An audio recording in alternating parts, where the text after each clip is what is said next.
Ok, la deuxième question est beaucoup plus compliquée puisque A et B maintenant sont supposées nilpotentes toutes les deux, elles commutent toujours, et on doit montrer que A plus B est nilpotent. Je peux enlever les parenthèses qui servent à rien.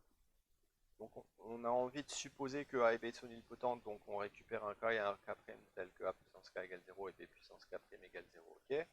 Et on veut montrer que A plus B l'est, donc il faut qu'on trouve un K seconde tel que A plus B puissance K seconde égale 0.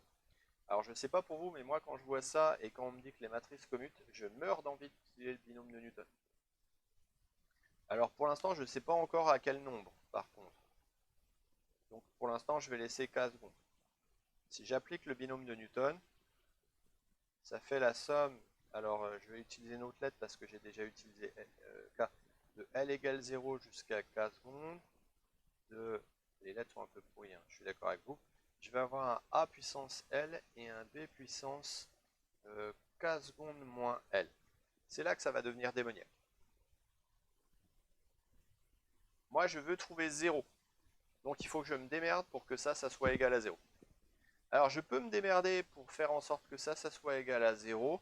Ça va être égal à 0 à partir du moment où L sera supérieur ou égal à K. Et ça, je peux me démerder pour que ça soit égal à 0 à partir du moment où K seconde moins L soit supérieur ou égal à K'. Et donc, je vais du coup choisir K secondes pour que ça marche. Et alors, je pense qu'il suffit que je prenne K secondes égale K plus K'. Parce que si je prends K secondes égale K plus K',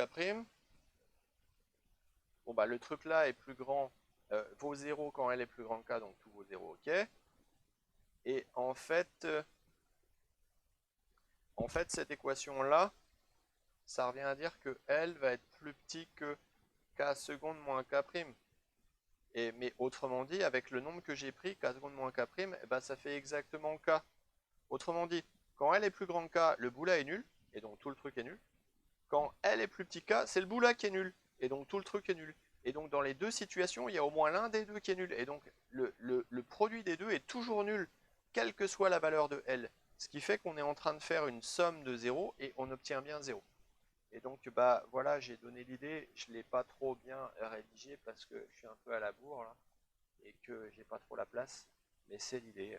On prend un K', on prend K seconde égale K plus K', on balance dans le binôme Newton, et on se rend compte que soit l'un, soit l'autre vaut 0, on fait une somme de 0, et donc le résultat est toujours nul. Et donc on a bien prouvé que cette matrice-là était nulle.